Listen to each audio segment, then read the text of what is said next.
These are the secret protocols NASA quietly developed for something they desperately hope will never happen: the death of an astronaut in space, a scenario that became tragically real during the Soyuz 11 mission in 1971. What you are about to learn exists in classified documents, sealed pouches aboard the International Space Station, and the carefully rehearsed responses of astronauts who practice scenarios they prefer not to discuss. The statistics are sobering.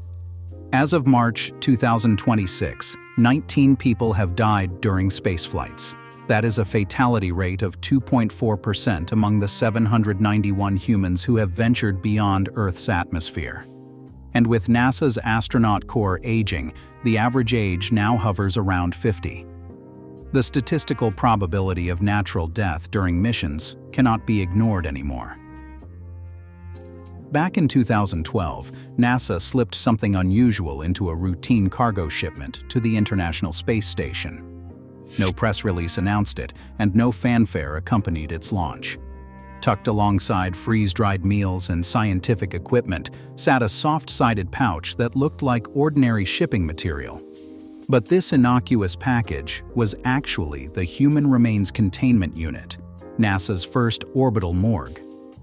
Before these modern protocols existed, NASA faced its first crew deaths during the Apollo 1 fire in 1967, when Gus Grissom, Ed White, and Roger Chaffee perished during a pre-flight test. But the only humans to actually die in the vacuum of space were the 3 cosmonauts aboard Soyuz 11 in 1971.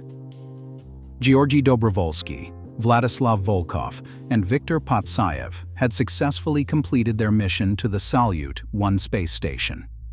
During re-entry preparations on June 30th, their capsule depressurized. They died silently in the vacuum, their bodies discovered only when recovery teams opened the hatch to what they expected would be a triumphant homecoming. This tragedy haunted space agencies for decades, and it revealed a disturbing gap in mission planning. Nobody had prepared for death beyond Earth's atmosphere. The field of aerospace medicine had to grapple with unprecedented questions about human mortality in the void.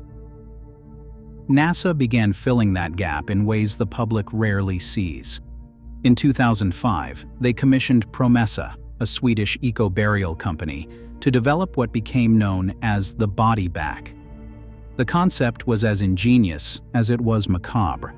A robotic arm would suspend a deceased astronaut outside the spacecraft in a specialized bag. After an hour in the freezing void of space, the body would become brittle enough that controlled vibrations could reduce it to ash-like remains. But there was a problem. The Outer Space Treaty of 1967 and the United Nations regulations forbid littering in space, even corpses.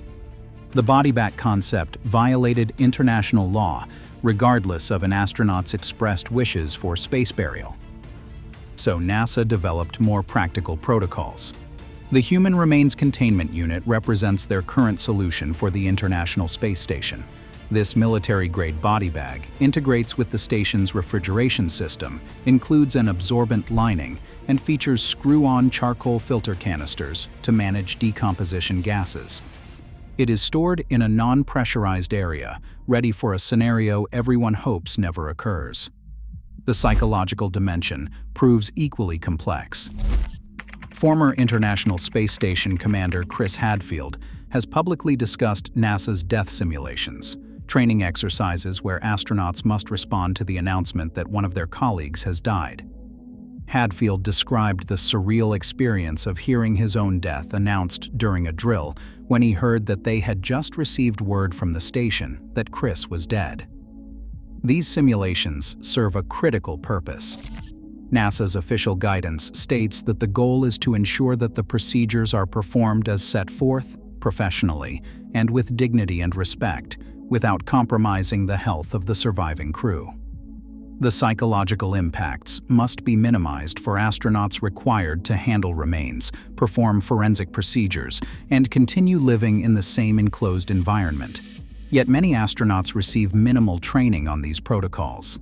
Terry Virts, who logged 213 days in space across multiple missions, admits he was never trained to handle a dead body in space.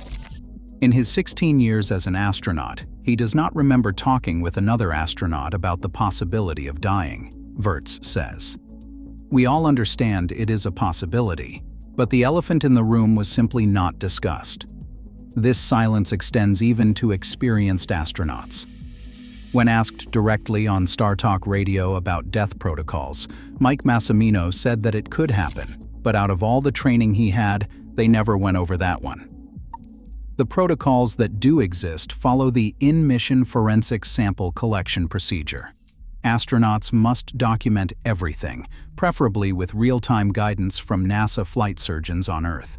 They photograph the body, collect blood and vitreous fluid, and gather hair and tissue samples. Only then can the remains be secured in the Human Remains Containment Unit. For deaths aboard the International Space Station, NASA has outlined 3 official options: returning the remains to Earth, jettisoning the body into a disposal trajectory, or allowing the remains to burn up during destructive re-entry into Earth's atmosphere. The choice depends on the circumstances, international agreements, and the wishes of the deceased's family. Jurisdiction becomes complex in space. Currently, on the International Space Station, the astronaut's home country retains legal authority. For NASA astronauts, medico-legal jurisdiction transfers from the NASA administrator to the Armed Forces Medical Examiner System. The FBI investigates any suspicious deaths in collaboration with flight surgeons. But these clear procedures become murky for future missions. What happens on commercial SpaceX flights or other private ventures? Who has authority on private space stations? How do rules change for Martian settlements or deep space expeditions sponsored by tech billionaires like Elon Musk or Jeff Bezos? The challenges multiply exponentially for Mars missions. A death during a 300 million-mile journey to Mars presents impossible choices. The crew cannot turn around and return home. Instead, they must preserve the body for the remainder of their mission, potentially years. The steady temperature and humidity inside a spacecraft would theoretically aid preservation, but the psychological toll on surviving crew members would be immense. NASA documents acknowledge these biohazards bluntly. Within hours of death, remains will naturally alter and begin decomposition, depending on environmental conditions. These processes will become visually obvious and affect crew health. The agency recognizes that decomposition could contaminate the enclosed atmosphere of a spacecraft, creating health risks for survivors. Cultural and religious considerations add another layer of complexity. NASA guidance notes that conditions in space may not be compatible with all cultural and religious traditions. Space agencies must navigate diverse beliefs about death, burial, and the treatment of human remains while operating in an environment that offers few options. The financial realities are sobering. At current launch costs of approximately $10,000 per pound to orbit, storing coffins aboard spacecraft could cost millions. The economics force difficult decisions about resource allocation in missions where every pound matters. Despite these preparations, ethical debates continue.